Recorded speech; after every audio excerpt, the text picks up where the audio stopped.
the way it has worked is we know it's coming, but Michael likes to just wait until the last minute and say, Aaron, why don't you go ahead and share yours? While he's like, thinking, processing. What from the last week stood out. Yeah. You should be a facilitator. That is one of our favorite tricks. Tell me what you think about this, because I don't know what the hell I'm going to say next. Yeah. And I'm not going to listen. I'm going to look like I'm listening. I'm going to nod. I like that. Good insight. Oh, that's great. Really insightful. Yeah.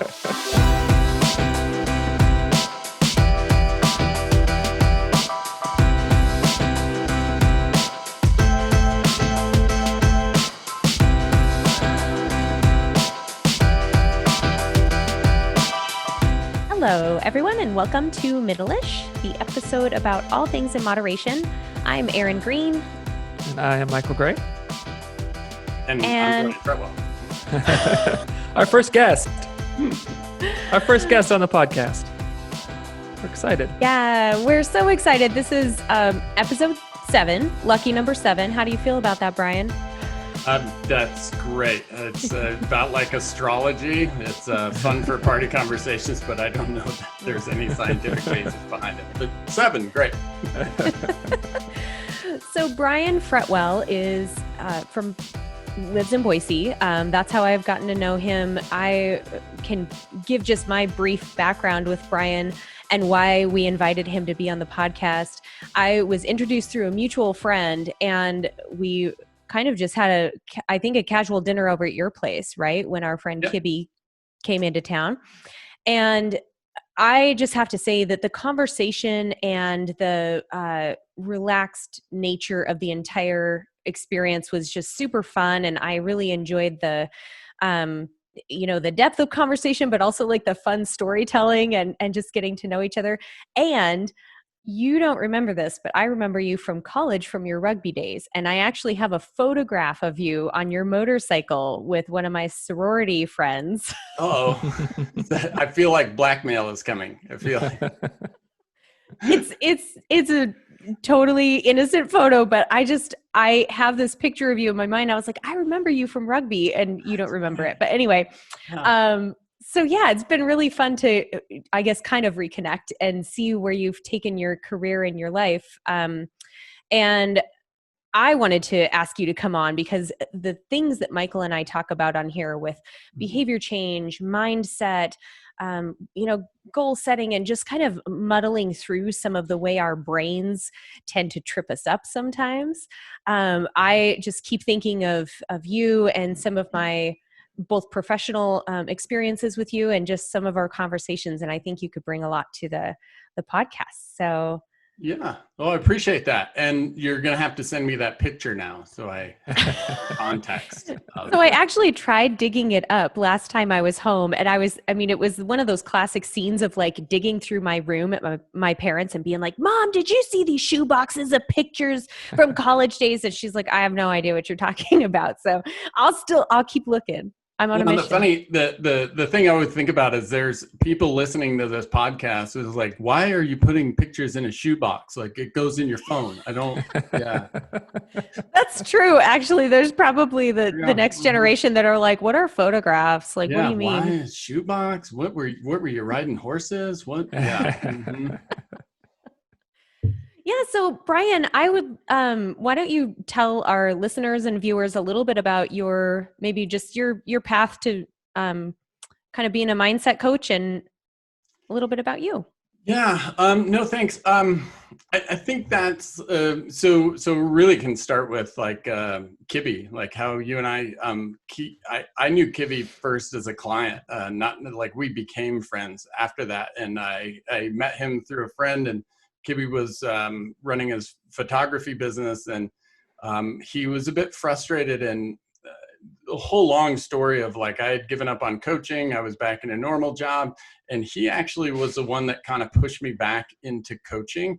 And coaching's kind of like a part of what I do. I've always kind of had it as like 2 to 5 coaching clients at any given time, but I'm a little too, I like to have variety in what I do. So coaching is a part of what I do. And for Kibby, it was just, he kept pushing me and saying, hey, what do you think of being my coach? And I was like, well, I'm just going to make you uncomfortable and pissed off most of the time. But if you're into that, I'm game. And he was. And so kind of got me back in.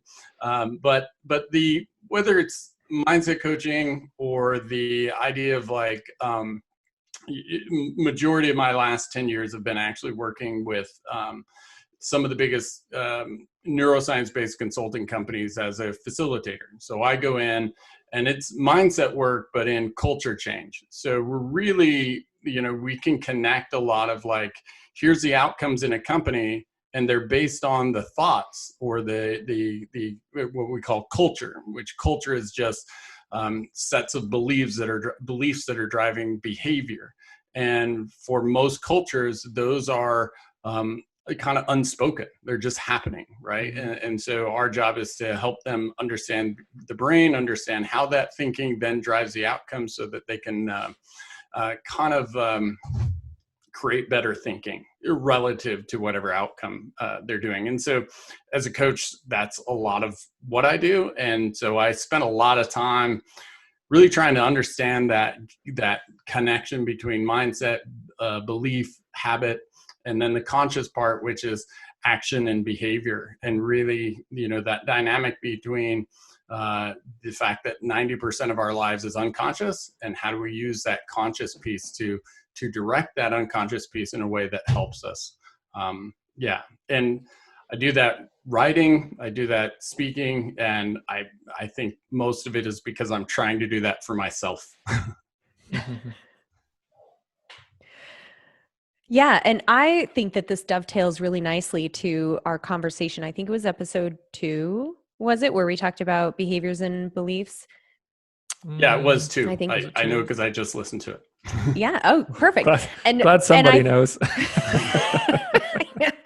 Yeah. And so I thought of you, Brian, when we were talking about this, because I don't have the depth of understanding with the neurobiology that you do.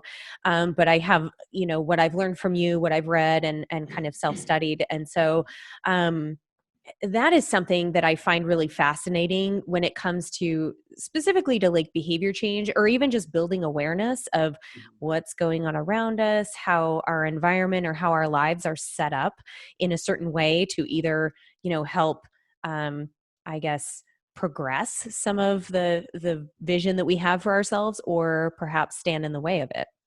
Yeah. And to your, maybe to make you feel better, like nobody does. The understand, what we understand about the brain is just a fraction of what we're going to understand it. And I think that actually really opens the conversation, because it's not just what do we understand about the brain at large, but also 88 billion neurons. There are your brain, my brain, Michael's brain, all different. And so what works for one does not work for the other. And I think we're starting to, I think that idea is starting to, if you will, gain traction or become more accepted, that, I would not expect your brain to do the same as my brain, just like I wouldn't expect to be able to run the way that you run, because I'm not built like you. And that's sort of the same with our brain. So the upside of that is we're all in the discovery, figuring it out phase. Yeah. So you're probably further into, like, you're probably deeper into that than you actually realize. Yeah. Yeah. So I think that just, speaks to something we talk about a lot here, is the importance of approaching things from an individual perspective. We talk about, fad diets and that kind of stuff that are sort of like this overarching umbrella, and then people try to fit into those versus kind of, we kind of believe it should work the other way around. A program or a plan, a strategy, whatever it is, should be built in specifically for an individual person based on their strengths and weaknesses and that kind of stuff. And so it just kind of speaks to that as well. Yeah, I think to that point, figuring out who the heck that is the full-time job.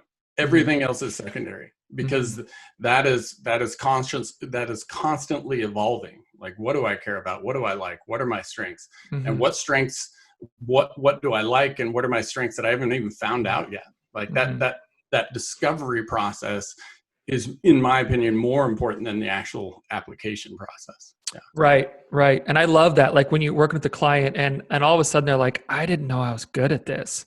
It's like we get to help them like know themselves better, right? And like, and encourage them to step into places that are uncomfortable and challenging, but they go like, oh, I'm good at this. Yeah. And I didn't know I had this. It's like, oh, I got a new superpower, you know? And it's really cool to see clients step into those places they didn't know they had in them, maybe didn't even know was an option, right?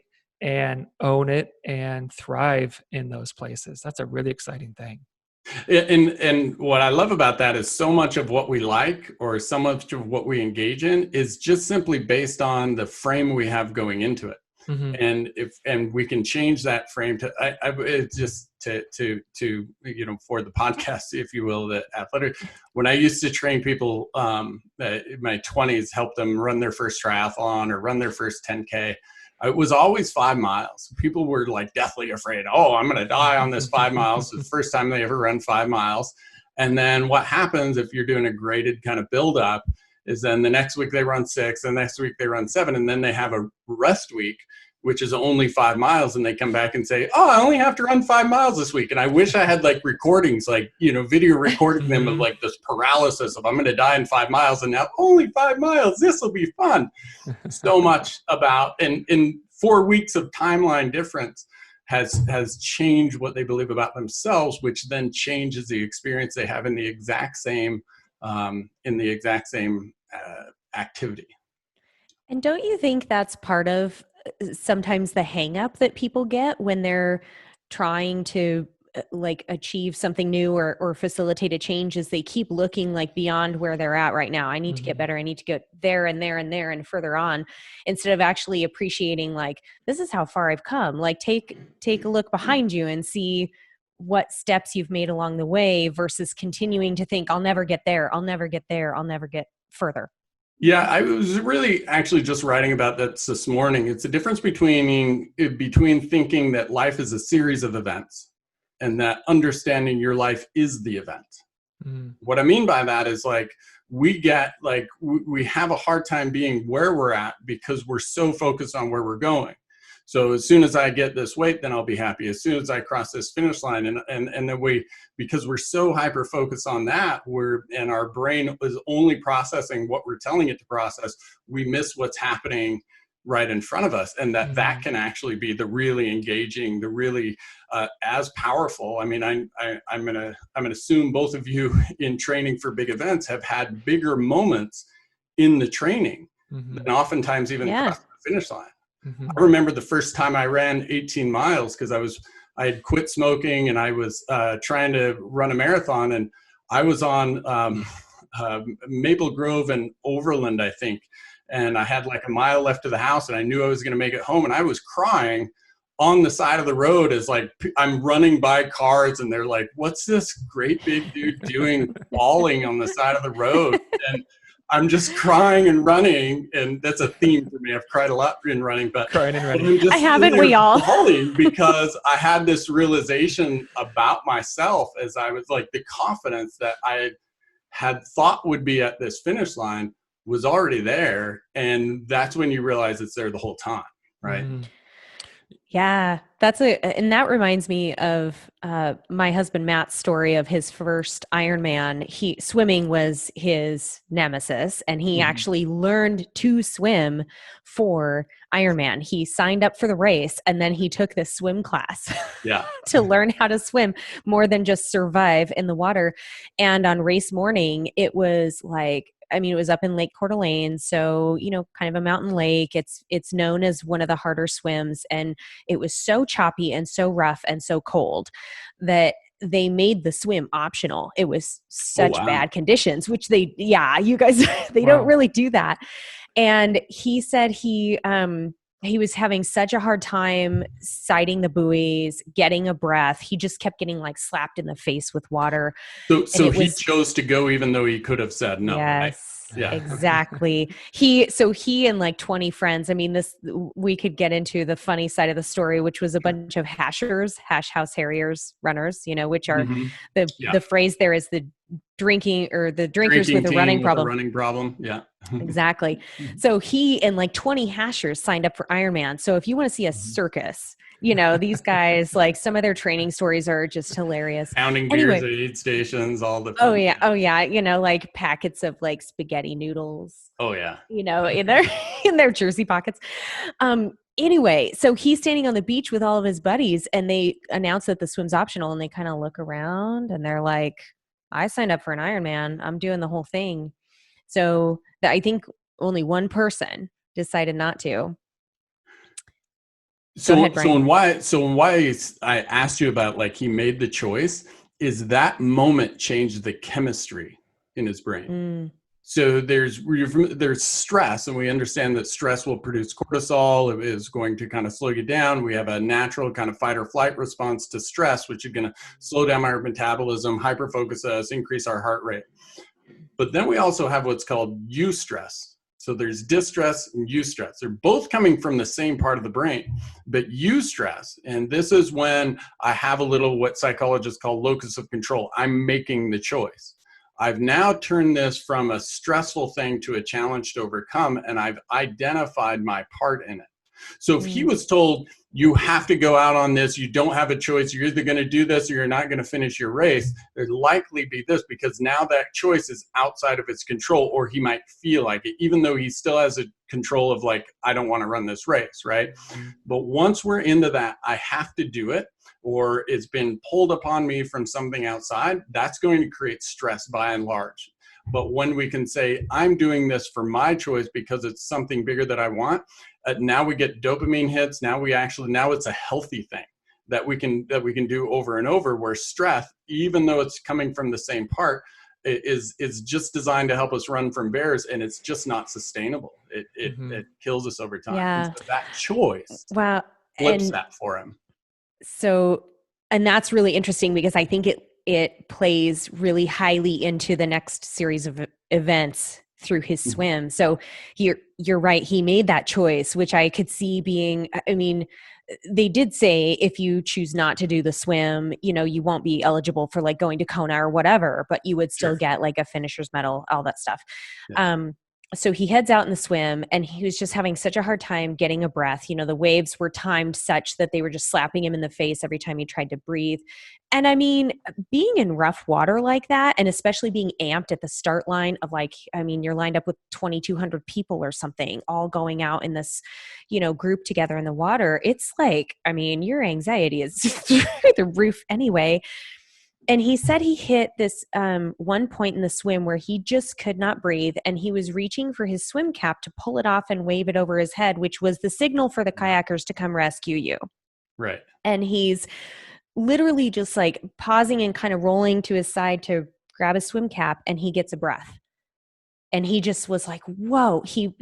Anybody who has done open water swimming knows that when you have wavy water, there's a trough. And if you find the rhythm of that trough, you can always time it so you can actually get a breath so the waves aren't, or usually time it that way. He gets a breath. And that was all he needed to be like, oh, okay, I'm going to try one more time. I'm just going to keep trying. And he goes again.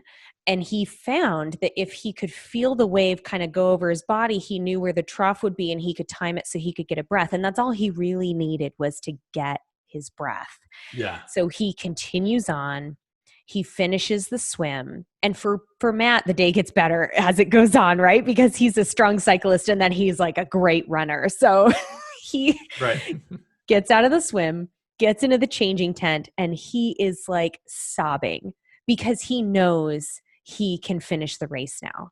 That was the moment. It wasn't the finish line. It was surviving that swim. And so he's sitting in the change tent and he's just crying, just full on like tears. And he looks over and one of his buddies from the hash is sitting like 2 chairs down, sobbing and crying the same way. And they're both just like looking at each other, having one of those moments like, we're going to do this. We actually survived. So.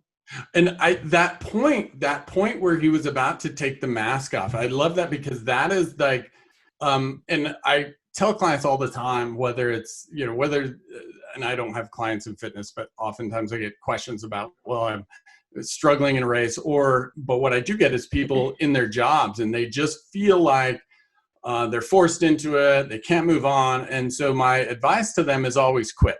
Just quit. Now, don't formally quit, but quit for the day. Like leave. Like just.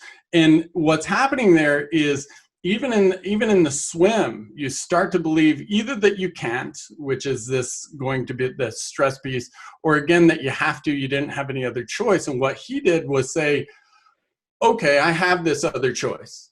And like get so close to actually even doing like realize the choice. And then now again, you've reignited that locus of control piece. Like, no, I'm doing this.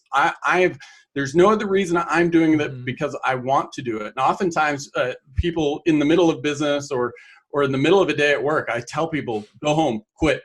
Like just tell somebody you're quitting, not somebody like your boss, but somebody. And when you do that, you realize it's actually not this thing that you're trying to get out of, meaning like it's not I need a different job or I need a different business. It's actually I need to reconnect to the fact that I'm making this choice. And when I feel like I'm in that choice mode, that for me, that's freedom. That's the part our brain really tries to confuse us in. Like we're told you have to do this to get that. You have to have this job. You have to get this degree. You have to pay the bills. You have to. And almost every workshop I've ever done, when we get to this part, I tell people there's two things you have to do in life: poop and die, and not in that order. That's the only requirement. Right? That's the only thing you don't actually really have control over. Yeah. And everything else is a choice. But like, that's really good theoretically, but the application of that is exactly what Matt did in that race. It's like, I can bail out of this. I can take this off, grab the kayak here, go sit and drink a beer and watch these idiots do this stuff, or I can choose to be the idiot. Right. And again, there's something really, Maslow really is the one that kind of started a lot of this work on kind of peak experience and stuff. And so much of it is driven by that individual life-giving need to have control or choice. Yeah. So to frame that a different way, maybe, would you say that it's really similar to, or maybe exactly like, I think sometimes when we embark on something, we start with, this is my choice, I'm investing in this, and then we get into it a while and we sort of feel stuck or pigeonholed. Yep. That sometimes just acknowledging there is another choice I can make. I can opt out. I can go over here. And so I'm not stuck, even if I feel stuck in this moment. I'm not truly stuck. I have other options. Then that sort of, like you're saying, sort of recenters on, okay, so knowing that this isn't my only option, and I'm not stuck here, then we're able to sort of fully or better invest in that again. Would that be a good way to say that? Yeah, and it's important to know, but it's more important to feel. Okay. Yeah, and that's where like you actually make the choice is going to give you the feeling. Yeah. And to your point, what happens is we believe, and because this is, you guys are about health and fitness here. It's if I believe the only way I can lose 20 pounds is X, Y, and Z, then I've just I put the chains on. If I believe the way I'm going to do the next 20 pounds is X, Y, and Z, because I believe that this is going to be the right for me. I believe I can follow through on it. I believe it's going to make me feel great. I believe all of those other things. Every time I'm making that, I'm choosing this because I'm figuring this out. I'm discovering this. I'm whatever. Those are the things that are going to have that long term. Short term, I have to helps in the short term, but then there's going to come a point where you choose, where it's got to move into choice. Otherwise, it won't be sustainable. Yeah. So I think you just answered a question that I had, and that's that. So you were talking about like eustress and stress, right? So it made me wonder, when people embark on a like wellness journey, and they so often sort of try to do all of the things, right? And step into it with this, like, I've got to overhaul my life. Everything's got to be completely different. I've got to change everything I possibly can. If, even though they're making a conscious choice to do that, if they're they're really stepping into a place of just stress and not eustress. And I think you maybe just answered that in that it's not really fully a choice. It's there, I need to get healthier, and this is my only option, is to do all these things. Yeah. And what happens, and this is where I turn it around on people like us maybe, or coaches, is what happens is I go and look for, so I need to step that back. For that individual, they're starting the story loop or arc, if you will. This sucks. I have to make it better. I'm Luke Skywalker and the Empire has just killed my uncle, right? Right. And so I'm looking for that piece. But then what happens is we instead of identifying that, because I'm now uncomfortable, because I've decided that this isn't going to work anymore, I'm the hero there. But most people don't catch that piece. What they do is they look for a hero. They look for somebody to save them, right? And I'm stealing this story brand. Donald Miller, he uses this analogy a lot in the marketing, but it works in personal development as well. And what happens, what we can do as coaches is we want to be the hero. I want to have that impact. And what happens is we take away that person's, arc. That has to be like, okay, do you really want this? How are you going to go? I can help guide you, give you some options, but you are the hero of the story still. And so in that, it's, I'm seeking help. And then our part is like, okay, I'm going to give you options, but what's more important in all of this is that the choice you made to seek help, we've got to continue to have choices to make you feel like you are driving the ship the whole way. Otherwise, there's going to come a point where you hate me. You say this is dumb. It's not working because of all of these other things, when what's really happening is you've just confronted the idea that you're not the hero in your journey anymore, and it doesn't feel right. And you might not even know why it doesn't feel right. I like that. That's really good. And I think to me, it starts bringing up questions about I know how I try to guide people in their belief system and their belief in themselves. And like a lot of it is kind of practice, the fake it till you make it kind of thing, like take intentional steps and do things and make choices until you start seeing the pattern enough that you can actually believe that this is how you do things and who you are. Do you have maybe another perspective to offer, or some insight there with how people, because you use the term like the belief system and the beliefs that people have about themselves when it comes to these changes? What are your thoughts on that? Yeah, well, first of all, I don't have like the magic wand. I think if I've learned anything from thousands of people in workshops is that, again, we're all wired differently. And so some people love some people really gravitate towards, this sucks for me, tell me what to do, because they see the choice in that for them is assumed. Like they don't get into this, like I get every choice for me is like existential malaise, right? Like, I'm just, well, what does that mean? And I'm having like a conversations with Sartre or something in my head. Anyway, John Paul Sartre, existentialism, sorry. But the piece in that for me, and something I've probably spent the majority of my professional life from juvenile corrections, and I'll explain it this way. Actually, I had kids in juvenile corrections that would tell me, and one of the examples was on the TED Talk I did, but that would tell me straight up, like, I'm going to do drugs. I'm going to go. I know what you're telling me. I know I should, like I can objectively see this is going to be better for me, but I can't get over the fact that I know I'm still going to do whatever it is. And what happens is and for me, those instances, those interactions, and I've had them in business, I've had them with all clients, those interactions give me an idea that like, there's something actually underneath this. Like the goal is not enough for them. And the process, like they understand it and they can say they want this. But the question then is like, well, what do you really want? Like, what's really important to you? And that's a question I like, for any coaching client, it's like, what's important about fill in the blank, and we'll start to get under that. And it's a question we should ask about everything, really. Like, what's important about money? What's important about this relationship? And not just a one-time question, but really get underneath it.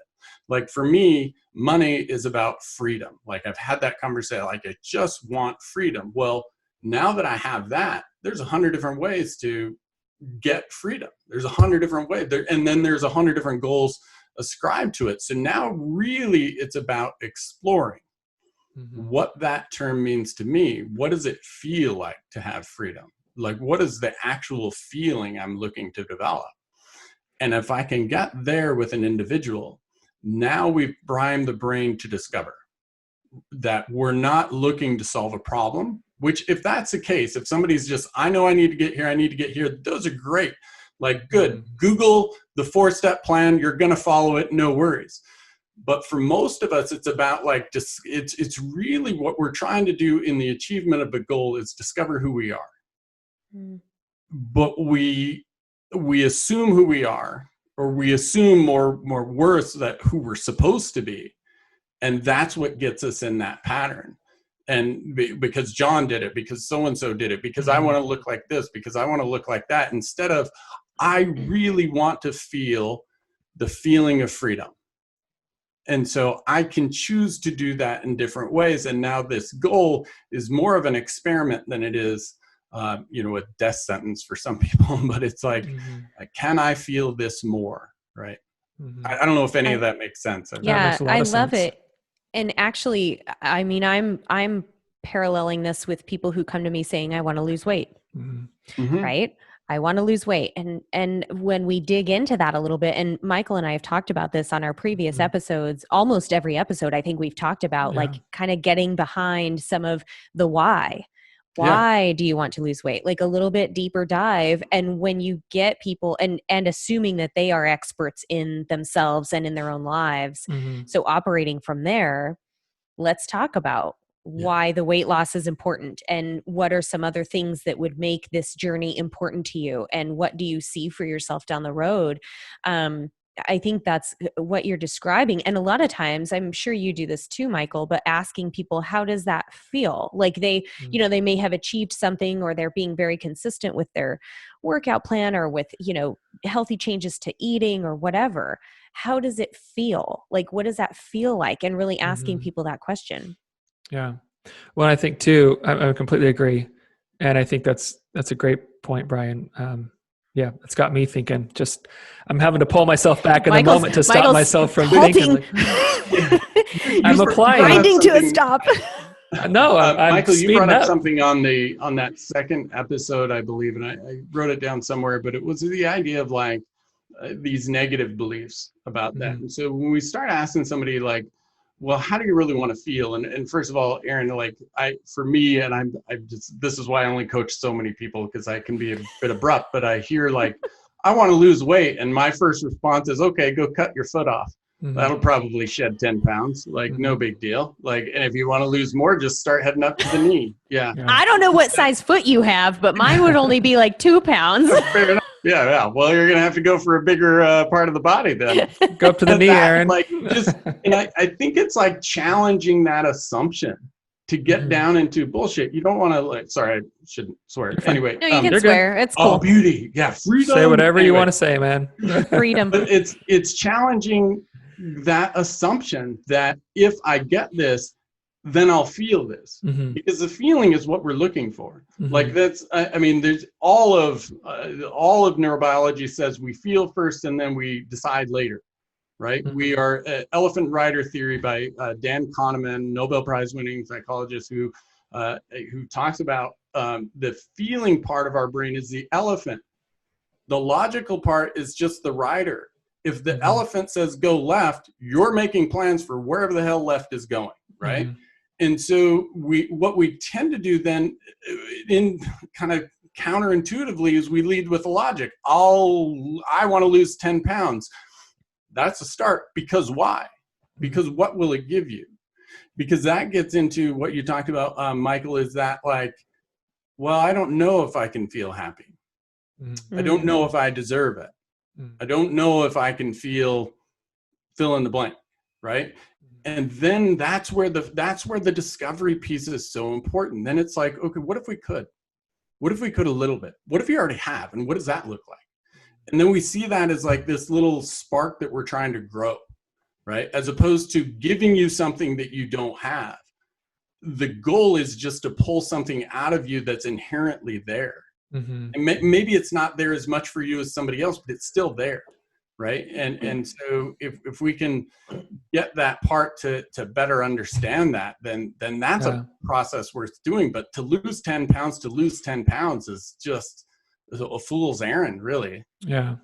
No, I think that's a great point. And I think, I mean, it's probably an overwhelming majority of people that come to me, and probably the same for Aaron, that want to lose weight or whatever. It's not because of that in and of itself. It's that they think losing 10 pounds represents something that they want to be, or will put them in a place in life that feels more fulfilling, or, they'll be happier or have more, they'll be more accepting of themselves, that kind of stuff.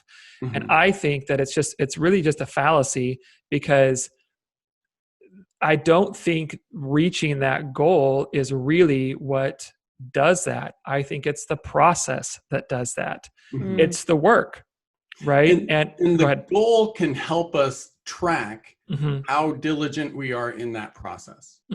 Right. So for me, I just say 10 pounds is meaningless, but I weigh myself every single day. Like I have a scale right by, because I know a couple of things. I like when my pants fit. I hate getting on stage and I've got like my belly going over my belt buckle like that. I don't like that.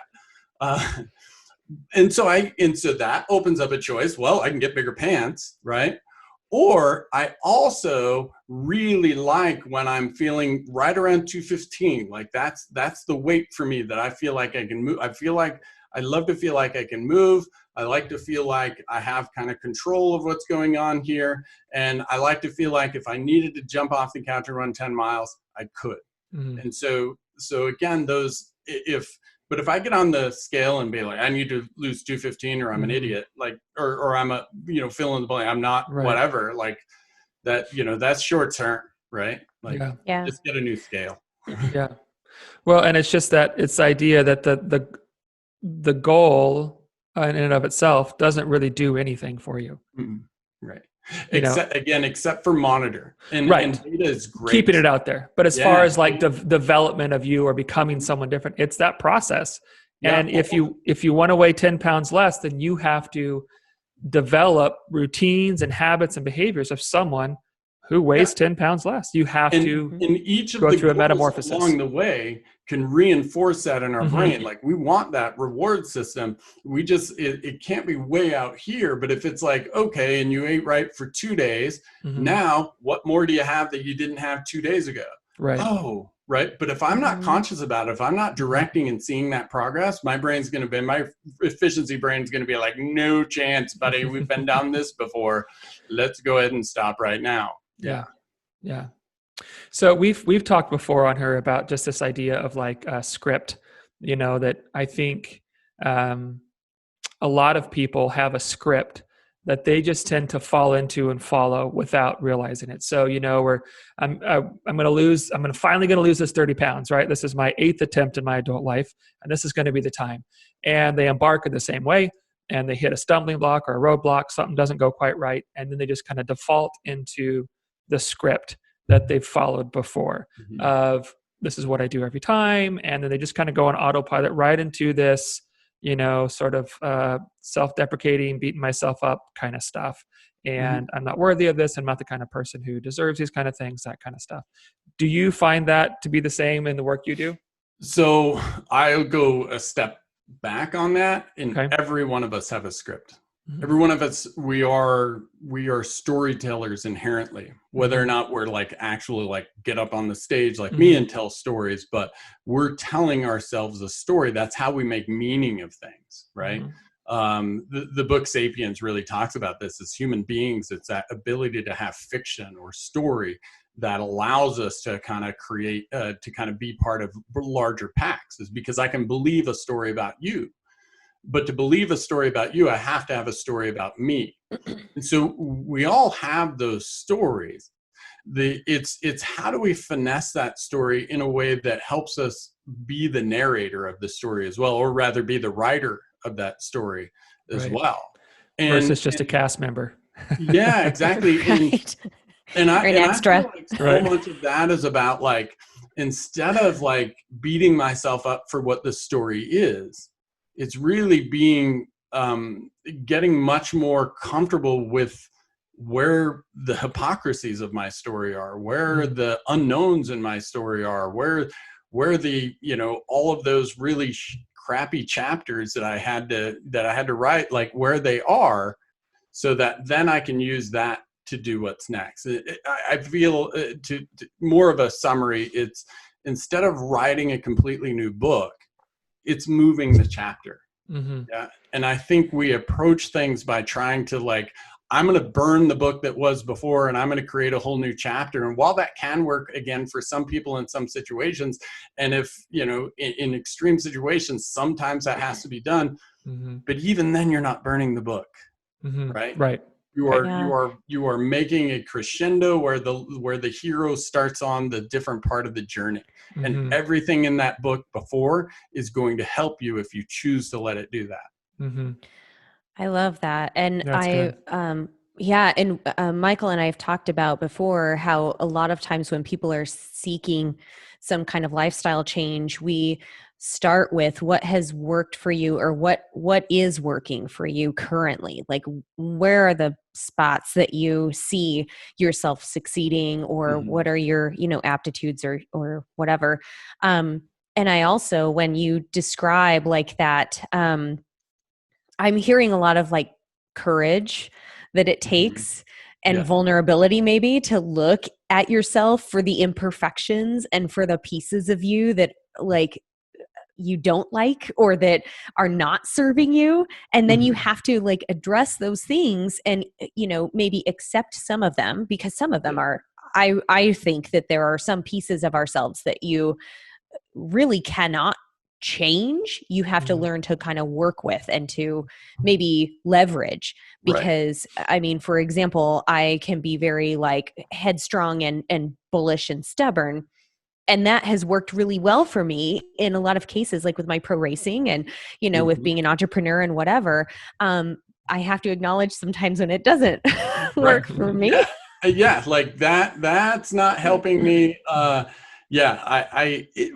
there's an addition to this. There's a yin and yang to it, because people, we as people, how about that? Not people external, but people inclusive, right? All of us do not need anybody to tell us what we do wrong. We don't need, like, there's nobody that's going to tell me how much of a dumbass I am in certain periods of life better than I can tell myself, better than I probably told myself before I had coffee this morning. That's part of the human condition. Your limbic system, the fight or flight region of your brain, is designed to be the most powerful piece. And so what that means is, like, in the pack, we're always looking for, oh, am I going to look stupid? Did I look stupid? Where did I screw up? We don't need a book on that. And so really being able to confront that happens when we're actually able to confront the more scary side. Where have we done well?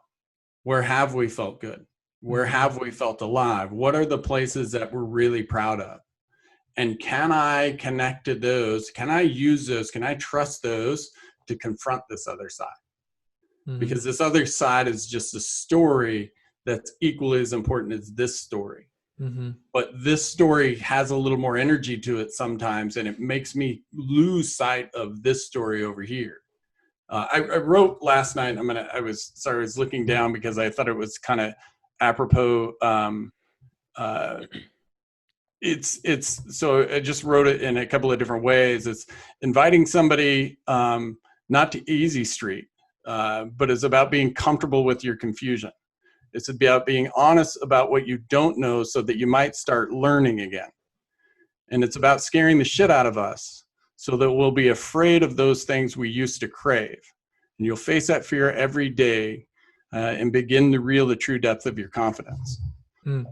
And so I think what you're talking about there is like having that honest discussion of here's what I did well and damn it, I'm proud of it, which is the harder one to build.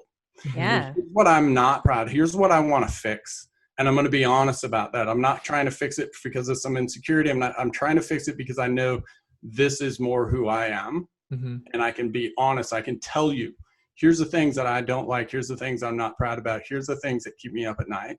And if I can look at those in a sober manner, because I've looked at this, like that's where courage comes from, I think. So why is it so much harder for us to grab a hold of and own those things that we did well? Is it a fear of like, I just haven't explored them enough and I'm just, there's comfort over here in degrading myself? Like I've just done it so much, I know it inside and out, and this is just kind of scary to step into? 5-to-1. So the ratio is 5-to-1. Your brain has got 5 times more real estate designed to identify bears, to keep you out from being run in front of cars, to find where you might be taken over, eaten by a pack member, or taken over by some tribe of wolves or something. And so we're designed like it's there's a term for it in biology, like it's applied. Anyway, I'll come up with the term as I go. But by design, we're supposed to look at all of those things because that protects us. If I know where I look like an idiot, boy, that keeps me from looking like an idiot in the pack and then not being sometimes it might. So no, you're absolutely right. Did you look directly at me when you said that? and it's not just sometimes it'll keep us from doing that, but your brain is only concerned about the experience in something, not the reality in something. So I can go to that situation and feel like I embarrass myself, and that can be completely devoid of the reality of that experience. We've all had that. Like you go home with your partner, right. I can't believe I said that. And they say, you said what? Like nobody even heard you. But for you, it's like, I'm never going to say that again. And again, that's that structure that's just based off the feeling that's going to then say, don't do that again. And that's a defensive mechanism that has a lot of energy to it. That other side, the one, the smaller part of our brain is like, where are the good things? Where are the, I believe they call these adaptive mechanisms or whatever. And so 300 years ago, it was much more important for my brain to find a bear than it was to find where I'm most engaging in a conversation. Yeah, simple. Yeah. We've only had about 100 years to adapt that piece. Sure. That it actually is more, it's a better adaptive quality for my brain to find out what I'm doing well so I can do more of it. That's not like, we're talking 50 years maybe that skill, right? Even in the 50s and 60s in a more industrial economy, don't look like an idiot, don't screw up in job, and then you can survive, right? And then you're going to have where now, it's a little bit more of like, I have too many choices. And so with that, I have to be really keen about here's what I do well. And so spending so much more time here. And I got to tell you, it took me years because I was a student of positive psychology, but I couldn't hardly say it because it makes me want to vomit in my mouth because of how it was delivered into like everything's funny, like the old 90s, like I'm good enough, I'm smart enough, and all darn it, like me. That's how we think of that side. And I think that's like, and so it becomes bunnies and rainbows, we're all hugging, but I think it's the hardest work that we do is confronting our genius. Just try to say that out loud. I'm trying to confront my genius. Now, that's probably the first time I've ever said something like that in public, because that's not how I would say it. I would say something like, I'm confronting my kick-assness, which, something like that. Yeah. But I'm really getting honest about, like, these are the things I do well, not because I'm arrogant or cocky, but because that's hard to do, right? Yeah. So this leads well into this question that I wanted to ask. I had a client text me just a few days ago, and she was asking in regard just to this podcast, Middleish and moderation and that kind of stuff. And she asked me, so where does like self-criticism fall in moderation? Because I tend to go to one extreme of just like beating myself up and that kind of stuff. But she was like, but is there a moderate, healthy place for being critical of yourself? So I'm going to take that weight off of me and pass it on to you. What do you think about that? Whoever brought that question up. It's a great question. Yeah, I was like, man, I'd never even thought about it in those terms. But I bet there's a really healthy side to that. So and I wrote this down as I was listening to the to y'all's podcasts, a couple of them in the beginning, and I just had this realization, like, oh shit, I don't really like moderation. Like, that's not me. Like, I was turning my little tablet on to see what I like the actual words that I did write here. But it was something to the effect of like, oh, here, I'll have it. Aaron's podcast here. I hate moderation. I suck at it. That's what I wrote down. But here's the thing about that. And I think about reading a biography of Teddy Roosevelt right now. And in 2012, and I knew a bit about this, but he got his presidency because I believe it was Grover Cleveland was assassinated, and then he became president and he ran for re-election, won. And they were talking about running for a third term, and he didn't until 4 years later, where he ran as an independent, and he lost. And when he lost, he went into this really nasty existential malaise for like 6 months. And if you look back, like historically, this was a pattern for him. His wife and his mother died within 24 hours of each other. And the next 6 months, he didn't do anything. And in each of those occasions, after his mother died and his wife died, about 6 months later, he screwed off and went to Wyoming to be a cowboy, right? And then when he lost the election in 2012, 6 months later, he went to circumnavigate a river in the Amazon that no Westerner had ever circumnavigated before. And in each event, almost died on both of them. And very moderate approach. Approach. Yeah. And for me, and this isn't, it actually, I'm glad I wrote this down yesterday because I got to think about it over time. That it's not that I hate moderation. It's just that moderation works different for me than it does for other people. For me, moderation is like writing. I go into a 2-month block. Please don't talk to me. I probably haven't showered. I'm just doing this. I'm angry. I'm throwing stuff. Like I stink, all of this stuff because I'm into whatever I'm doing. Mm-hmm. And then like, there's going to be a 3-week period where, like it's noon and you have a beer. Like what's going, you know what I mean? I'm just like completely off. And I can even feel that stage right now where the last month and a half, I really kind of threw my hands up and went and helped some friends, been doing yard projects in this. And now I feel the energy of like, oh, I'm going back here. And for me, moderation is actually about like understanding where that flow is for me and not fighting it. Yeah. And so for the person you're talking about, like, it's not like we have to create our own definition of moderation and then check that it is actually moderation. Mm-hmm. Because the other thing that can happen for somebody like me is I guilt myself into thinking I always need to be at 120% all the time. Mm-hmm. Well, there are times that I have to be because that's where I'm super engaged. And the monitoring part is like, okay, now here's the 2 weeks I need to completely unplug from the world. Mm-hmm. And I can tell you even last year, I missed that 2-week part. I came into November.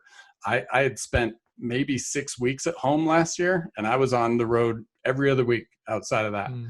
And when November came, what happened then is I started thinking, I need a new job. I need a complete change of everything. Mm-hmm. And what was really going on was that moderation wasn't high. It wasn't in that, in that flow in a way that worked for me.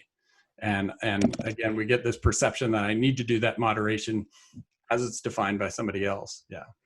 Gotcha. Again, the need for things being individual. Yeah. For each person. Yeah, that's control. Like I mean, it's what allows POWs to live through some of the worst experiences. Is that is that I like, even though all this is happening to me, I get to choose this. Like I'm in control of this. And some of that is learning and discovery. Some of that is reaction. Some of that is, a number of things, but it does come to like, I have agency in whatever I'm dealing with. Yeah. And I think, I'm sorry, go ahead, Aaron. No, go ahead, Michael. I was going to say, I wonder if part of that is, I think, being a creative, if, you're writing that kind of stuff, the artistic side of that, I have that. I write, play guitar, I write songs. And I remember Brandon Boyd for the band Incubus. I remember hearing an interview with him one time. He was talking about how, as an artist, he has this need he goes through periods of consuming and through periods of creating. And it's almost like, I feel like artistic minds kind of like operate in extremes a lot, where it's like there's this creating and it's in it. And there's not really much else life outside of that. And we reach a point sometimes where, okay, I've maybe tapped things a little bit creatively. I need to consume, kind of build up until I'm ready to release all this again. And I think there's, wonder if part of that, just as being a creative type, is we kind of live in those extremes a little bit with that artistic expression. Stephen King actually talks. So Stephen King wrote a book on writing. I think it's called On Writing. It's a little autobiography, and in Stephen King's own way, it's a fantastic book, small read. But anyway, he actually talks about like the narrative that can actually come out of kind of what you're talking about, like the narrative of a creative is right. And so for him, it was, and I don't know if it's necessarily that he bought into the narrative, he was just challenging the bigger narrative, because he was doing an 8 ball of cocaine and drinking a 24 pack of Miller High Life daily for a few years. He writes in that book that he does not, I believe, if I'm getting it right, he does not remember writing the book Cujo. And then his family confronted him, and he's been sober ever since. And what he talks about is like, the creative part is in you. You don't need, and this is separate from the out of control, like you don't need this separate thing to, to allow you to write. Like that's just making you an asshole while you're writing. But the other bit is like, and the reason I brought Stephen King up is he writes every single day. Like he doesn't actually have that recharge go. Like and there's a handful, and I bring up the writing because I've struggled with that. Oh, here's how I'm supposed to write. I'm supposed to go off to a cabin and look so regal and have a cigar and drink whiskey. Right. You're an ascot. Bukowski posters on the wall. Like I'm supposed to be a womanizer and drink bottles of wine all night and edit in the morning. Like, and it takes a while. And that comes back to it keeps coming back to really what we started talking about. It's really like, there is no way. There's the way that works for you. And it's going to take a while to figure out what that is. Like that's, and the real beauty of that is twofold. There's nothing wrong with you, which will take your lifetime to actually believe. And number two, like you get to discover, right? You get to like figure that out, and you'll never figure that out. Like you constantly be discovering new things about you, and then it's less boring. Like it's exciting if you can do that. And it's super healthy when you get into the locus of control. Actually was reading a journal article, a science journal article every day, where they were tying what's called externally locused individuals, meaning I have to do this because this is the way, there's no choice. They believe the outside controls them, and it's hard to find. Every one of us do it. But the higher degree you are on that spectrum, the more likely dementia, Alzheimer's, and other brain ailments, if I can use that term, become later in life. Like they can study it. Your thinking then creates this potential negative, but also potential positive bit. But that's where narratives are so personal, because there's nothing wrong with you, which means you just have to figure out what you're using. And then if you get really in love to figure out what you're using, you realize you get to do, like, that's life as an event. Mm-hmm. That's what you're here for, is to figure that out, because the more you get in love with figuring out that for yourself, the more it changes how you see other people. And I think that's how we evolve, right? Like through our lifetime to become more empathetic and more caring and more concerned about how our actions affect like those around us or infect, either way. And I think that's how we kind of become sort of like higher level humans, right? Like we kind of level up is through that. Again, it's the work. It's the work for the sake of the work and understanding.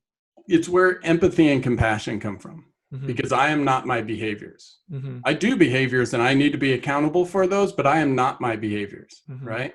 And neither is that other person across from me. Right. They're not Democrat or Republican. They're these behaviors, right? They're not, whatever label we want to put on them, they're these behaviors. And those behaviors, just like for me, might not always be in line with the person I believe I am or the person I really deep down actually want to be. Yeah. But that doesn't mean it can't be who I become. So you use the term compassion, and that's something that I talk a lot with clients about is self-compassion and a little bit of self-kindness when they're, looking like to Michael's question, is criticism a healthy thing? Does it have a place in moderation? Does it have a place in behavior change? And oftentimes the response I get from some people, especially if they're like type A, high achieving, maybe athletes, well, if I'm not hard on myself, then I'm not going to do as well. If I'm not critical and, really picking apart the things that I need to do better, then I'm not. They think if they relax on it, that all of a sudden they're just gonna, they're not going to achieve great things. They're not going to meet their goals. So I'm curious, maybe how you see some self-compassion and just kind of practicing that, because I can see how it actually helps people, achieve great things. And I think, again, that's where we get to be the students. You have a fantastic question that you ask. And I think, like when somebody's doing that, what's the question that you use? How's that working out for you? Oh, yeah. Yeah. And I think like that's where the person is like, oh, hey, well, if that's what you need, let me know. Like, let's step back and see, like, that is an option. Like, I'm not going to push against it. Is there other options? And what does that story then require? Does that story require that you now have stomach ulcers because you're so stressed out all the time? Does that story require you to be an asshole to everybody around you because you're not going to be happy until you achieve this? Does that story require you to believe that you're not worthy unless you get something? If that's how you want yourself to live, and oftentimes when I'm in that discussion, it's not how, I don't really ask them if that's how they would want themselves to live. Is that how you would want your children to believe? Yeah. And that's powerful. Yeah. Because we are social learners. And if you believe it, you can be damn sure you're teaching it. Yeah. Like if that narrative is there, like, the question I ask myself, is that a narrative I would want to oppress someone else with? Right. Because our narratives are oppressive, right? But they can also be very liberating as well. Right. And so, to your point, if it works for you, great. Right. And the question is it working for you in all the ways you want to? Yeah.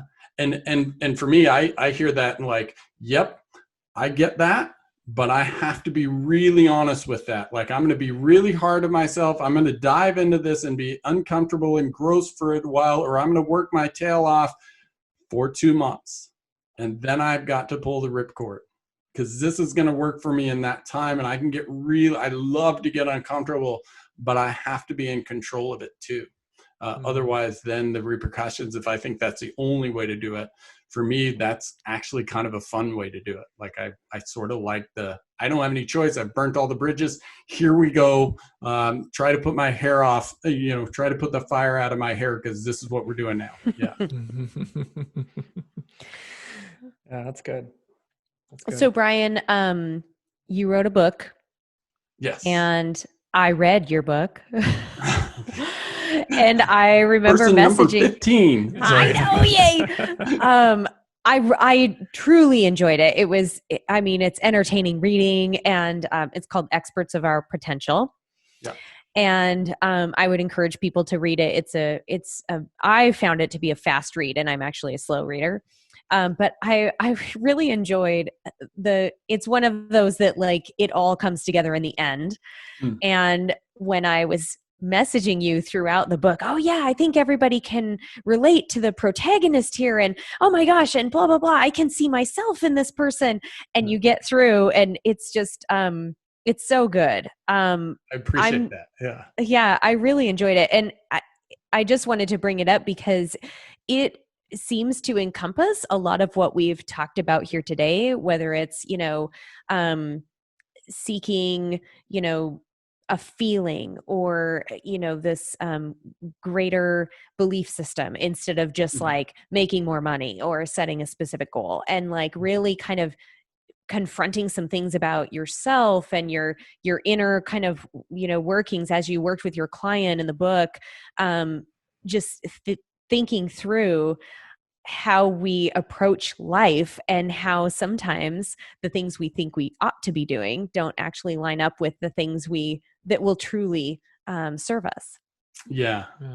And well, I really appreciate the kind word. Whenever somebody was like, your book is great, like, or something, anyway, anytime somebody says they're connected with my book, I'm like, I would think like, I'm really glad I didn't throw my laptop out the window. I really I'm glad too. A lot of times, like you talk about fake it till you make it. Like, I have an MBA, and I mean, I can hardly string. I used to, for sure. Like, I've gotten better at like actual writing, but you talk about like self-doubt, and like that book is just riddled with like me just wondering like, why the hell am I doing this? And then having to push into that, like, okay, you don't know what the hell you're talking about. Keep writing. And I think that's like that journey to our point. I think I wrote 3 other books that I never took off my computer, and I did that one. And what I find is that in writing specifically, when I get stuck on the outcome, here's how it's supposed to be, here's what I want to say, here's what, I stop. Like it shuts me down. But if I can focus on when Stephen King talked about not remembering writing Cujo, he said his biggest regret is that he was too drunk to remember the fantastic feelings that you have when a story comes together. He says his biggest regret on there was not having those, when the story takes over and it becomes something else, and you realize, holy cow, I'm not in charge of what's on the paper. It's just happening. Like, that's what he misses.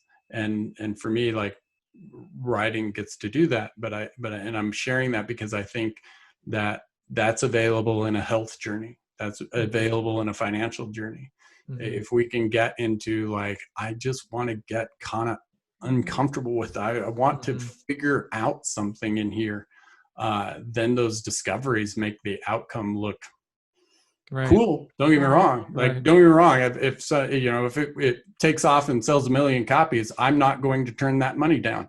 But I think it's balancing those two that we get, like, yes, the outcome is important, but the process is maybe importanter because it helps that outcome. Yeah. Well, I think there's such a good lesson in what you just said, in that, you said you're writing, you're like, I don't know how to say this. I don't have the answer. And I think there's a lot of times you probably didn't have the answer, but you knew you could find it. And so if you explore with words and you explore with thoughts and you just keep plugging away, you can get there. And then you can say this thing to the world in a way that they can grab a hold of it. And I think that's where, in health and wellness or whatever, I think a lot of people, where they throw their hands up, I don't know. Oh, great. You don't, you don't. Can I run 5 miles right now? No, you can't, but maybe you can run a half, right. And if you get good at running a half, you can run a mile, and then a mile, same thing. Like, you don't have the answers, but if we just keep plugging away and chipping at stuff, a lot of times we go, oh, I think that might be it, Yeah, and what's cool is that as coaches, we get to be part of that process. Like, I can't tell you how many coaches I've met that are in the known category. They meet somebody and they know. And I want to punch those people in the face. I just, I can't, and it's nothing wrong. Like there's things we get certainty wise. There's things our brain is really looking forward to that put us in that category. But for me, I want to discover on the way with whoever. That's why I'm fairly limited in who I coach with, because, and I've said this to a lot of coaches, like, or to a lot of clients, like, I don't really give a shit if you're successful. Like, sorry, like that's not my goal. My goal is to make you feel again. Mm-hmm. Like my goal is to help us figure out how that you can feel whatever it is you want to feel, and maybe some things you didn't know you could feel. Mm-hmm. And I think in that process, whatever goal you're trying to get, we can figure it, like we can use that as a tool, but the goal is the tool. Like the focus or the outcome or the destination is that feeling. And I'm doing that right now in my own goals. Like I lose myself in goal. I need to write the book by here. I need to do this. And so my goal for the next 4 to 6 months is right now in terms of like what I want to do next in my career. If I rated that a 1 to a 10, I'm at about a 3. I really don't know what I want to do next. And in the next 4 months, my goal is to have that as an 8. And there's a lot of process things that I can do that I have to do as practices every day. There's some, benchmarks that I can hit, some goals that I can create. But the real objective there is to feel like I have some clarity, you know? And for me right now in this moment, it's clarity. For some other people, it's security. Some people it's happiness. Some people whatever.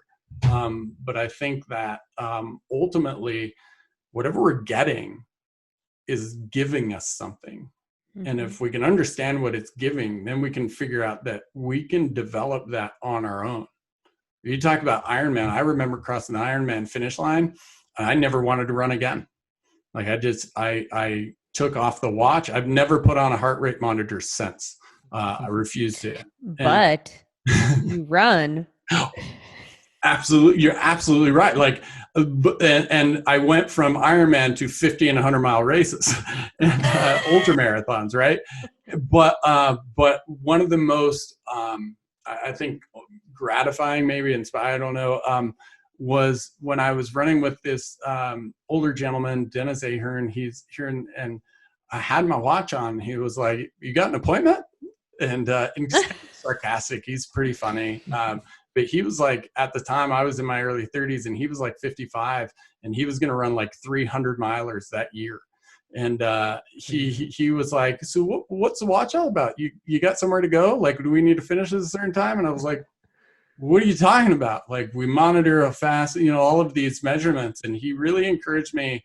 And I don't remember how the conversation went, but like to take the watch off. And now I rarely run with a watch, because for me, getting out and running is like, again, it goes back to that discovery. Like I get to actually feel, I try not to wear headphones. I mean, sometimes I'll do headphones and I'll wear a watch because that's what I'm doing that day. But some of my favorite runs are like, I'm going to go to that mountain and we'll just see. And if I feel like stopping, I'm stopping, and I'm going to look at the scenery. If there's a deer there, I'm going to have a conversation with it. Or if I feel like going hard up this hill, but I'm really just going to go see how I feel and monitor that. Like when I'm in a really low point, I want to be in that low point. When I'm in the high point, I want to be in that high point. And for me, that's where the 100-miler just became this like epic, just process. Yeah. It's just a process. Yeah, exactly. Like, I get to be here. And I hate the whole world right now because it's 3 a.m. and I can't hold down any food, but I'm here, right?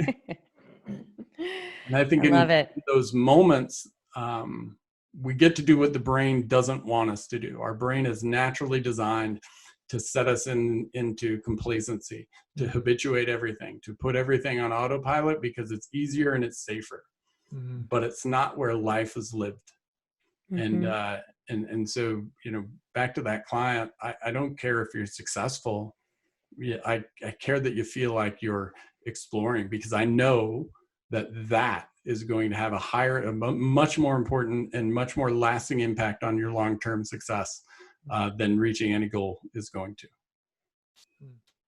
Good. Yeah, that's really good. That's really good. Yeah.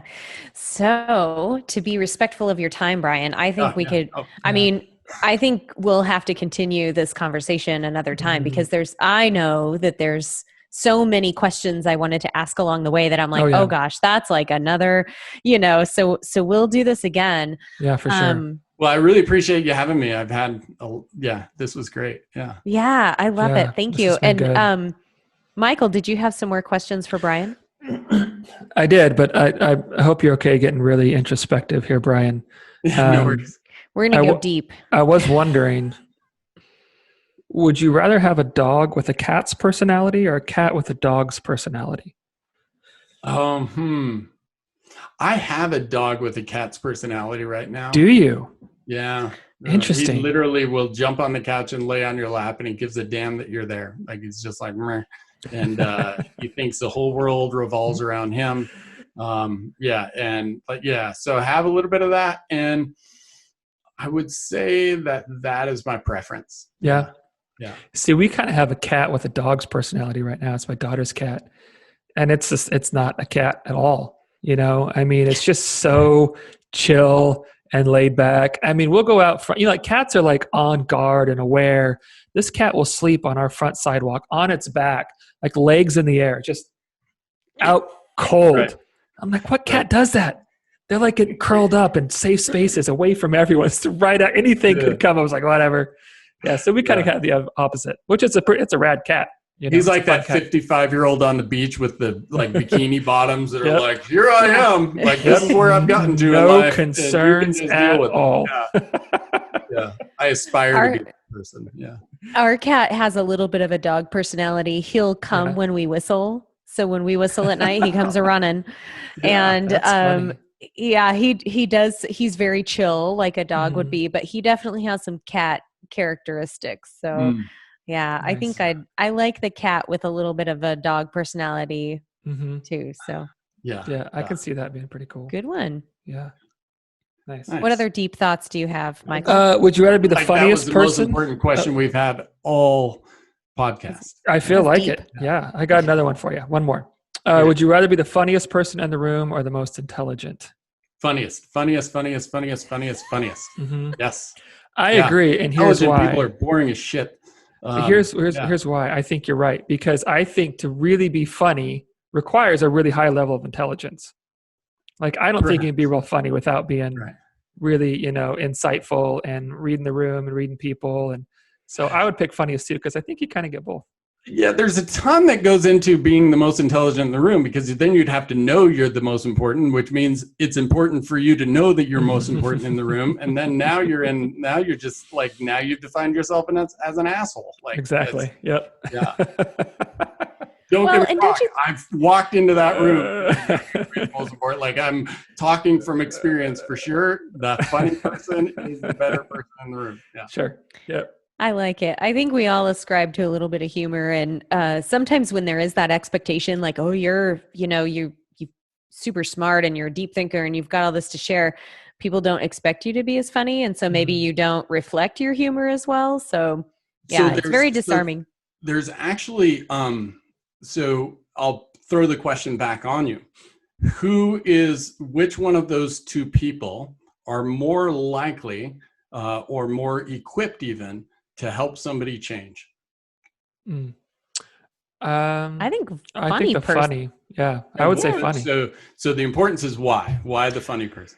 I would say because I think intelligence doesn't necessarily equate an ability to relate or communicate well, or read or have empathy or anything like that. And I think those things are more wrapped up in being funny. Because if you're truly funny, then you're not cutting, you're not harmful. You're able to tell when, someone is being offended or you're being hurtful, that kind of stuff. Right. And I think it requires just a higher emotional intelligence.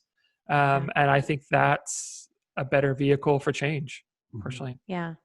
That's my answer too, especially the emotional intelligence piece, because, and just in my experience, when I have used my humor and my empathy and, some ways to really relate to somebody and kind of be on their level, it's amazing what opens up, versus if I get very like scientific into the physiology and biochemistry and all this other stuff of nutrition, it somehow changes this differential of, the helping relationship. And I want to be more on par with my clients. Right. I think it's hard to be intelligent without broadcasting, I'm being intelligent right now. Like I'm displaying that, where the funny, the humor, it disarms. I think it allows you to present things in a lot softer ways that are easier to be received. Yeah, and I'll just point out a couple assumptions. An intelligent person can be emotionally intelligent as well. So Sure. So we're not. So I kind of feel like I was like telling people, be the dumb one in the room, which there's advantages of that. But but what I was going on the humor side, which I think you both hit kind of directly and indirectly, but the more like a less messy piece is. Humor is one of the best tools for reframing. So in order of importance, in terms of like when somebody has a reframing, I see something in completely different, therefore I can now operate on it differently. Trauma, number one. Nothing will reframe a brain like trauma. That's just how it is. But then when you start going down the list, humor is one of the highest. Interesting. And the reason most of the reason behind that is because of the emotional, if you will, energy that's needed for a reframe. And it's important. I love the dichotomy between the intelligent and the humor. Is if I'm reading a book to you, there's likely you're getting the same message, but there's no emotional charge. And where the emotional charge goes, that's where the likelihood, if you will, of a reframe or a change in, I've got to convince my brain to rewire some things. And the older you get, the harder that process is. So you need energy to do it. And energy comes in our brain anyway, it comes from emotion. And so, so being able to laugh, then a little lower than that, being able to cry, like those emotional experiences are really good for helping us reframe. So the funny person in the room can be the best. I like it. So when you're coaching, tell some bad jokes. You better be funny. I like it. Yep. Yeah, I have a whole train the trainer, or when I run train the trainer for facilitators, there's a whole time I've talked about quasi self-deprecation. People want to hear your pain and they want to laugh. And not everybody, like, that doesn't mean you have to be jazz hands and tell your sob story from when you were 5, but you do have to know that those tools are there. So if you can laugh at yourself, then they get to disarm themselves. If you can tell them where you screwed up, you've given them permission to do the same. And we're constantly evaluating that in our interpersonal reactions. What do I have permission to do here? We don't know it. Like it's unconscious, not conscious. It's an unconscious process that's happening. We don't know what's happening, but if you're the one leading the conversation, being able to understand that those two are happening can help you kind of give the other person permission to be more present. Great. Awesome. Great. Well, shall we do our mean and the mundane? Yeah, let's do it. Brian's going to join us. He's going to think of something. That's right. Yeah. I'm so paying attention. He's going to pull a Michael. For sure. I'll start because Michael actually texted me earlier this week and was like, haha, I already have mine. Neener kind of thing. That's awesome. And I was like, well, I'll come up with it. Just like relax. And I actually had it before we even pressed record today. So I feel pretty excited. But mine is a little bit different this week because it actually comes from the perspective of Matt, my husband. So I just finished the Boise Trails Challenge this past weekend. Yeah, congratulations, by the way. No small feat. That's fantastic. Thank you. It was really fun. And I will say that my friend Troy actually texted me and was like, he listened to our podcast and said, I actually disagree with you. You're approaching this in a very moderate way, because I had kind of made, cracked a joke that like, this is not a Middleish kind of thing.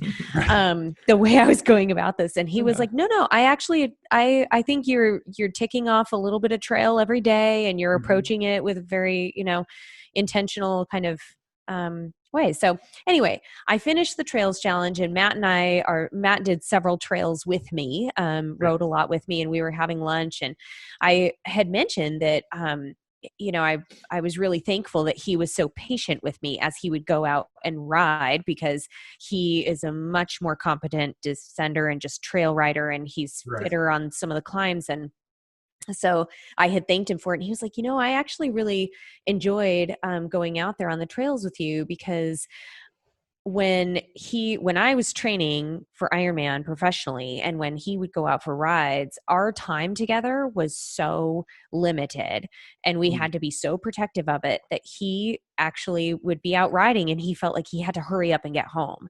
So in riding with me, even though I'm thinking like, oh, it's slower and boring for him, and he wishes he was riding fast, he wishes he could give a rip down this, descent or whatever. He's actually out there going, I get to like experience this trail and and being outside and being with my partner. And, so for him, it was like a richer experience in a different way that he wouldn't have allowed himself if he was just going out by himself. So again, that kind of mundane, I'm going out for the slow ride with my wife, ended up being a deeper meaning for him. So I really appreciated that. Yeah. Very cool. Fantastic. That's awesome. Very cool. Yeah, that's good. For me, so I think it was last weekend, 5 days ago, maybe. My wife and kids were over at her sister's house for the afternoon for like 3 or 4 hours. So I just had like 3 or 4 hours to myself at the house, and it was a beautiful day. It was like sunny, and I was just doing some chores. It might have been Saturday, and I was in the middle of folding laundry and listening to some music, and I just kind of had this thought of like, man, I love my life. Like I wasn't doing anything extraordinary, but it's like sure, there are things I wish that were different that I'm working on changing. I'm trying to rebuild my business after moving, and, just be in quarantine, and what are we going to do with our daughter when school starts? And there's a lot of, these heavier things, but at the same time, it's like, I'm just here doing boring things and I'm enjoying it. And my family's gone, and it's nice to have some time to myself, but I'm going to be really excited when they come back home, because I love being around them. And then this house that I love, that it's the first house we ever bought, and it's just awesome. And we're in this cul-de-sac with these awesome neighbors. And it was just this moment of like, I'm doing boring, ordinary, mundane things. And it just hit me. It's like, man, I love my life. And I'm just really lucky to be living it. So yeah, that's mine. Fantastic. That's all. I like it. Yeah. Michael, I appreciate that you came early with that too. I have a picture of like the person in the front of the class. I feel like I need to grade your story maybe. And it was an A+. So thank you. Wow. That's because I actually worked on it. Well, Aaron, yours also an A+. We're not, and yeah, all it's right. not everybody gets a medal either. I know. Yeah. So, I thought about this when you shared it. I think yesterday I got the email or something, and then I promptly stopped thinking about it. Sounds like me. Yeah, it's my approach. But it might have been okay that I stopped. I'm thinking. So yesterday, this is actually kind of it's almost a tough one as I'm saying it out loud. So as I've mentioned a couple of times, I'm really trying to figure out what to do next. I mean, I wrote a book. I've done speaking, done consulting, and to be honest, the speaking world has just kind of had a Molotov cocktail tossed into it. Nobody's speaking at events. There's online stuff, and I've done some of that, but I'm having trouble with traction on it, and not just like traction engagement, but like me staying engaged. And so yesterday, and really kind of in the last week, but definitely yesterday, I was like, okay, I'm going to actually like look at some jobs and apply for them. And I have not been outside of working with a consulting company, which isn't necessarily a job. I've only really had one job in my whole life. That was working for a security company. And even then I didn't have a place to go. I've always been autonomous. So I've always avoided jobs. And anyway, I realized like how much I had to confront my ego applying for jobs. And I was like, because there is this, I'm an author and I'm a speaker, like this idea, this narrative in my head of who I'm supposed to be. And once I felt that, I was like, okay, I'm going after this. And I started like not just applying for jobs, but actually telling people, hey, I'm looking for work. And I don't know if I'm looking for work or if I'm looking for a contract gig but what happened is that the more I just accepted that, the more I let that ego get away and like really open the door to like, I don't care if people know that I'm looking for work. Like, and even saying that out loud right now, it's like, I feel like there's some weirdness in there. Like I'm supposed to have my own business, but it wasn't, at least at the time, and it's almost even changing today, but at least at the time, I just wasn't feeling like, jumping in to do my own thing more or to start another workshop. I wasn't even feeling like writing. And so I just invested in this for literally 7 hours yesterday. I can't tell you how many emails I sent. I probably applied to like 5 or 10 jobs or something like that. And I even then went down the avenue of like talking to, I got a conversation today with a booking agent. And once I moved past that ego pit, it just like, it was sort of like your story of like Matt taking off his cap. I would just like, it sort of opened this like, and for the first time, in April and May, I wrote about 10 or 15,000 words towards a book. And then I stopped in June. And last night at about 11 o'clock at night, I was like, oh, and I wrote on that book from 11 until 1:30 in the morning or so, just because, and I think like that block kept that other piece. So it was just like, here's the discomfort. And I was like, nope, not going to do that. And then I just leaned into that and leaned into my own ego. And now, now I'm just again in that exploration phase instead of thinking, here's what I'm supposed to do because of whoever I used to be or that's cool. That's really good. And something as simple as just applying for jobs, which I think a lot of people, especially right now with what's going on, would consider that kind of a daily or weekly almost chore, like something very mundane and kind of boring, right? Like rewriting your cover letter, rewriting your your resume.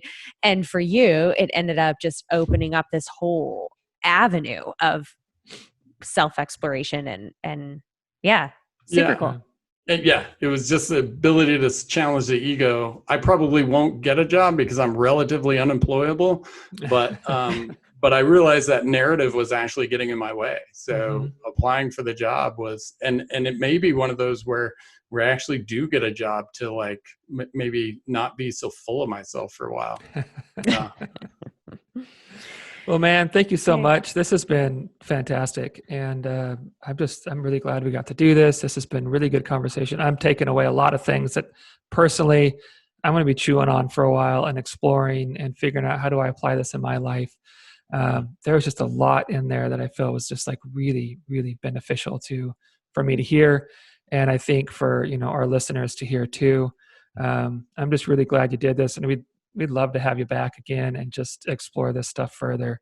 So thanks for doing this. Really appreciate it. Say the word, because it certainly helps my own processing and saying stuff out loud and being like, that sounded dumb, whatever the case might be. Like, I think these discussions certainly help peel the onion, right? Like, awesome. I love it. Awesome. And Brian, where can people reach you or follow your musings?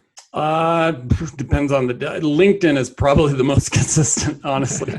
Just Brian Fretwell at LinkedIn. Go friend me. I'm not popular enough to have to, cut off the list. A bazillion people from that, but probably LinkedIn, and then brianfretwell.com. I use real intermittently. I shouldn't be running a business, but anyway.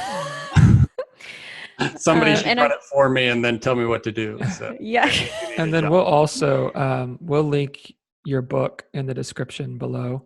Yeah. So if people want to check it out. It just through Amazon? Is that the best way? Yeah. Or? Yeah. Okay. Well, that's So the we'll really link that the only below. way. Yeah. Oh, okay. Amazon. Yeah. And I think in the next month, if there may be, I may just, the book that I have right now, I may kick it out as an ebook, just Nice. because I've, to your point, Aaron, the first book was about brevity. We wanted it to be an airplane read, like you could read it on a 2.5 hour flight. So I'm glad it felt that way.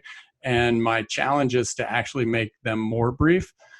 So what I'd like to do is put something out that's about 20 to 30 pages, about 10,000 or so words, and then just have it on as an ebook as part of a series. And so while I don't have a title for this one, it's about workouts and mindset workouts, I think is a term we're using.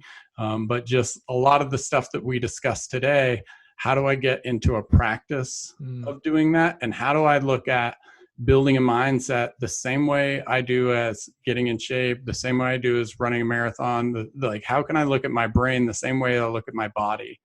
Understanding that Awesome. if I'm consciously doing something, I'm improving it. If I'm not consciously doing something, its natural processes want me to die at 45. Yeah. So That's great. That's great, man. Awesome. Very good. I'll look forward to that, Brian. Yeah. Awesome. Yeah. Well, thanks both for having me, Aaron, Michael. Thank you. It's been a lot of fun. This has been good. Yeah, we'll do it again. Yeah. Cool. So, and thank you to everyone for listening. As always, subscribe, comment, leave a rating, share. We appreciate you guys getting the word out on this. We really feel like we're doing something beneficial, and we love that you guys are sharing that with people. So please keep it up. All right. Thanks for listening.